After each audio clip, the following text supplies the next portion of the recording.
Es tehmu jek akeh ra? Masih. Ya kono diblok. Bismillahirrahmanirrahim. Assalamualaikum warahmatullahi wabarakatuh. Alhamdulillah. Wassalatu wassalamu ala rasulillah wa ala alihi wa ashabihi wa mawala, amma ba'du. Kaum muslimin dan muslimat serta para penonton di mana saja Anda berada. Materi kita pada hari ini adalah menanggapi Bapak Sun Haji mendapat rezeki berlimpah karena Gus Miftah salah pilih. Ini menjadi viral karena salah satu pendakwah itu salah ucap. Inilah tugas pendakwah yang paling berat, memberikan contoh terbaik bagi para jamaah. Pendakwah itu kalau salah memang bisa salah, tetapi kita harus hati-hati. Ada hikmah di balik peristiwa itu yang tidak pantas mengucapkan kata-kata yang menyakitkan, tidak pantas mengucapkan kata-kata yang merendahkan, tidak layak menyampaikan suatu kata-kata yang menyedihkan. Maka Allah mengangkat orang-orang yang dihinakan, yang direndahkan, dan menjatuhkan orang-orang yang mulia. Wa tu'izzu man tasya wa tuzillu man tasya biyadikal khair innaka ala kulli syai'in qadir. Kita sebagai pendakwah memang tanggung jawab itu berat. Ingin kita supaya jemaah itu serius mengikuti apa yang kita informasikan, yang kita dakwakan itu. Tanggung jawabnya itu memang berat, tapi itulah perbuatan yang mulia.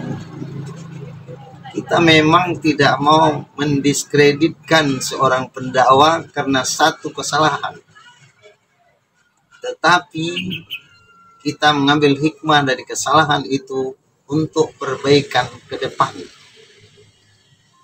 Makanya orang-orang yang pendakwah banyak yang terkenal, tapi sulit untuk menjadi contoh teladan.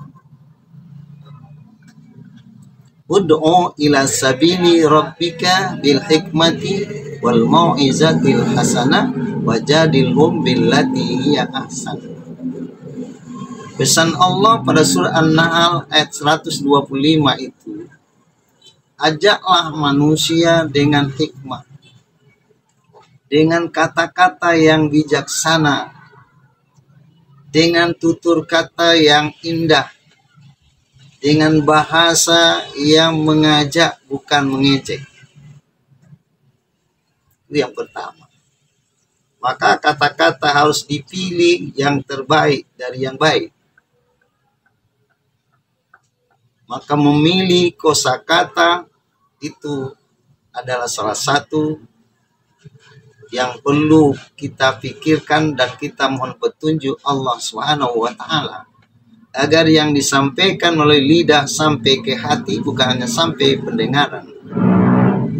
Karena banyak jemaah itu dia mencari lucunya penceramah, bukan apa intisari ceramah itu. Maka dipanggillah ustaz-ustaz, dai-dai yang pandai melawak, bukan yang pandai mengajak. Jadi ini terkadang jemaah itu salah persepsi dalam kehidupan untuk mendatangkan suatu penceramah atau pendakwah tidak berdasarkan keilmuan, tapi berdasarkan itu lucu-lucunya yang banyak. Habis ceramah, habis. Tidak ada berkesan. Yang diingat adalah lawaknya. Ini kita sarannya. Wal mau'izatil hasanah, berikanlah pengajaran yang baik kepada jemaah. Pengajaran, contoh-contoh bagaimana kepribadian para nabi dan rasul yang disajikan kepada jemaah, yang inilah menjadi ikutan untuk kedepannya, sehingga menghasilkan manusia yang berkualitas iman dan takwa pada Allah Subhanahu wa Ta'ala. Itu yang kedua. Yang ketiga, wajadilhum billati hiya ahsan. Adakanlah mujadalah dengan secara baik. Ada namanya itu munakasha. Ada namanya mujadalah. Ini ada perbedaannya di sini. Kalau munakasha itu kita berdebat untuk mencari kebenaran. Mana yang benar ini? Argumentasinya yang mana ini yang benar? Dalilnya apa? Al-Qur'annya apa? Hadisnya yang mana? Ini perkataan ulama yang siapa? Itu munakasha. Ada lagi namanya muzakarah. Itu saling ingatkan. Kita sudah tahu mungkin ya, tapi perlu diingatkan orang karena sifatnya manusia itu lupa. Sifat baharu itu perlu diingatkan. Kita sudah tahu tapi perlu diingatkan. Maka kita yang selalu berceramah perlu mendengarkan ceramah orang lain supaya bisa kita cerna, bisa kita pikirkan, bisa renungkan, bisa muhasabah untuk kebaikan kita dan orang lain. Lalu yang ketiga, mujadalah. Ini mujadalah biasanya mencari kemenangan, bukan kebenaran. Itu pun dengan cara baik. Wajadilhum billati hiya ahsan. Ajaklah mereka mujadalah dengan secara baik. Jadi itu yang perlu kita sampaikan ya. Yang kedua, orang yang salah sudah minta maaf, itu adalah perbuatan mulia. Fa'fu anhum. Maafkan mereka. Yang menjadi masalah lagi, yang belum pernah kejadiannya, pejabat yang nama pejabat negara daripada Kepling, mulai dari tingkat yang paling bawah sampai kepada tingkat yang paling tinggi, anggota DPR, presiden, ketua MPR, wakil MPR, wakil DPR, ketua DPD, wakil DPD, dan lain-lain, belum pernah mengundurkan diri karena kesalahannya. Jadi tidak usahlah ditolak-tolak pengunduran diri itu supaya jadi contoh ke depan. Seorang pejabat mengaku bersalah, minta maaf, dan mundur dari jabatannya. Ini perlu kita apresiasi. Jangan banyak penolakan-penolakan. Itu kan dari hati yang paling dalam. Karena di Indonesia ini sangat langka sekali seorang pejabat yang sudah bersalah, ngaku bersalah, mundurkan diri. Untuk apa? Untuk kebaikan bangsa dan negara ke depannya. Untuk itulah kita perlu merenungkan bahwa peristiwa ini ada hikmah yang terbaik di dalamnya. Ada hikmah yang terselip dalam peristiwa itu. Suatu kesalahan itu akan ada perbaikan ke depannya. Yang terakhir, kepada rekan-rekan kita pendakwah, kita belajar dari peristiwa ini, bahwa kita menyampaikan amar ma'ruf nahi mungkar. Tugas pendakwah itu adalah amar ma'ruf, menyampaikan kebaikan-kebaikan, mana yang baik sampaikan. Yang kedua adalah nahi anil mungkar, mencegah kemungkaran. Apabila kemungkaran sudah terjadi, maka pendakwah itu harus mengingatkan, ulama itu harus nasihati pejabat-pejabat yang sudah menyimpang dari tugas dan tanggung jawabnya. Itulah tugas kita. Jadi jangan sampai ulama ini tidak berfungsi, karena dia adalah lebih tinggi daripada namanya pejabat negara, yang namanya pemimpin negara.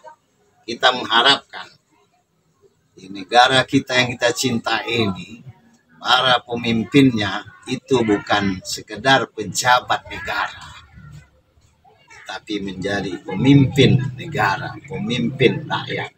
Pemimpin itu harus memberikan contoh yang terbaik kepada rakyatnya. Apa yang kita bicarakan, hendaklah itu kewajiban untuk dapat dilaksanakan. Itulah namanya pemimpin. Bicaranya itu direkam, bicaranya itu disimpan dalam rekaman-rekaman yang paling beratnya. Bicara seorang pejabat negara tingkat apapun dia, itu disimpan dalam hati dan pikiran oleh rakyat. Yang kita berharap semoga pemimpin-pemimpin kita bukan sebagai pejabat negara kita, tapi pemimpin yang memberikan keteladanan, uswatun hasanah. Apalagi seorang muslim, dia harus mencontoh kepribadian Rasulullah sebagai pemimpin umat Islam dan pemimpin negara, sehingga apa yang dikerjakannya itu menjadi kebaikan untuk orang banyak, mendahulukan kepentingan orang lain daripada kepentingan pribadi. Itulah sumpah jabatan yang harus diingat oleh setiap pejabat negara, bahwa dia disumpah untuk mendapatkan jabatan itu. Ingatlah sumpah itu.